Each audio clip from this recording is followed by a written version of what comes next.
insight number 4. Yep, there's temple. Very cool. So we're in sections 89 through 92. Right now we're going to go to section 91, and we're going to look at verses 4 to 5. Now this section was given when they were going through, Joseph Smith was going through and doing Joseph Smith's translation of the Bible, being helped still by Oliver Cowdery, and gets to a portion of ancient scripture called the Apocrypha.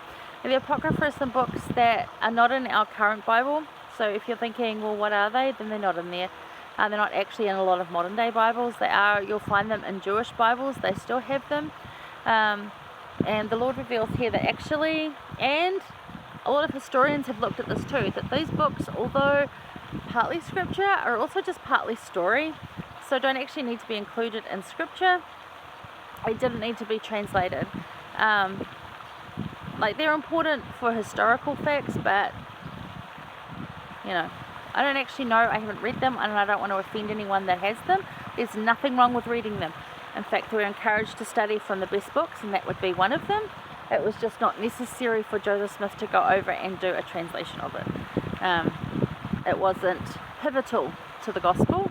It could still be very inspirational, can still have some amazing things in it, but you get my point there. But the point is, and this is really good, and this is what he says about it. Verse 3 says it doesn't need to be translated, because in verse 4 and 5, which is what we're going to look at, it says, "Therefore, whoso readeth it, let him understand, for the Spirit manifesteth truth. And whoso is enlightened by the Spirit shall obtain benefit therefrom." So he's saying that if you're going to read it with the Spirit, and you'll get what you need out of it. We don't need to put it in the Bible, but for all scriptures, if you're reading with the Spirit, or for anything, you're studying and reading by the Spirit, you will get benefit from it. Absolutely, 100%. And you'll see truth, because the Spirit will tell you truth. So study with the Spirit and get truth. Now, studying with the Spirit enlightens and benefits. This is what it teaches us here. Now, President Benson was a great teacher of this passionately, and pleaded with members to learn and study with the Spirit. And I'm glad I listened. I listened to him give a talk in 1986, the November General Conference, October General Conference, whenever it is. It was October. Anyway, listen to him give a talk, mostly about the Book of Mormon and reading it, but he does mention this, that studying with the Spirit gives benefits and brings success and enlightens and just makes everything better. And I'm like, well, I like the sound of this. I'm going to take up on that promise. Started reading the Book of Mormon the next year, half an hour a day, which was a lot for a 11-year-old, but I did it. And it greatly improved my schoolwork, and it just made everything easier to understand. It made things clearer, gave me personal strength. It just worked. So the things that I've been able to retain, understand, and recall we needed are simply miraculous, and that is so true. Studying with the Spirit takes learning to another level. Studying with the Spirit definitely takes learning to another level.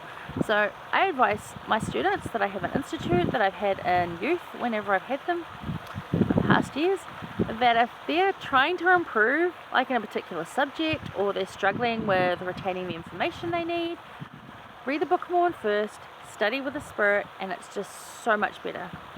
Even if you have to repeat that course because you didn't start soon enough, or it still didn't work out for you for another reason, that's okay. Your life's still better. You're calmer, you're more focused, it just works better. Give it a shot. Study with the Spirit, whether it's scriptures or not. Now, you don't have to study, you don't have to read scriptures with the Spirit, and you can still learn from it. It's just more impactful. It gains you more if you can study with the Spirit. Whatever you're studying, it just makes more sense to your brain. It's like opening, all the little pockets of goodness in your brain that says, yeah, I'll remember that, and you just remember. It just gets clearer, you understand things better, things just make sense. It's interesting. Give it a shot. President Ezra Taft Benson, he did say though, to obtain the Spirit, you will have to search the scriptures daily, and that's part of it. If you want to study with the Spirit, if you want to have that promise to you, you need to read the scriptures every day, even if it's just a verse, like one verse a day. That's it. It's really not that hard. And it's easy to do now with the resources we have and the availability of scriptures on our devices.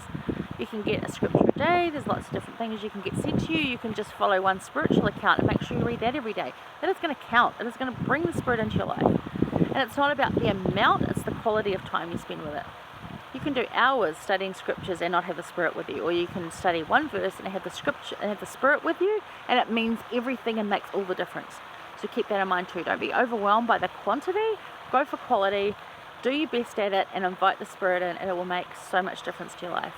Absolutely, I testify of it, and I know it's true. It made a difference to me, continues to make a difference to me, and I'm just so grateful I listened to President Benson back then. Another reason we treasure the words of our prophets, right? And don't take them lightly. Alright, that's that one. We have one more to do with a lovely temple in the background and this beautiful cold winter's day here in New Zealand. I'll see you there.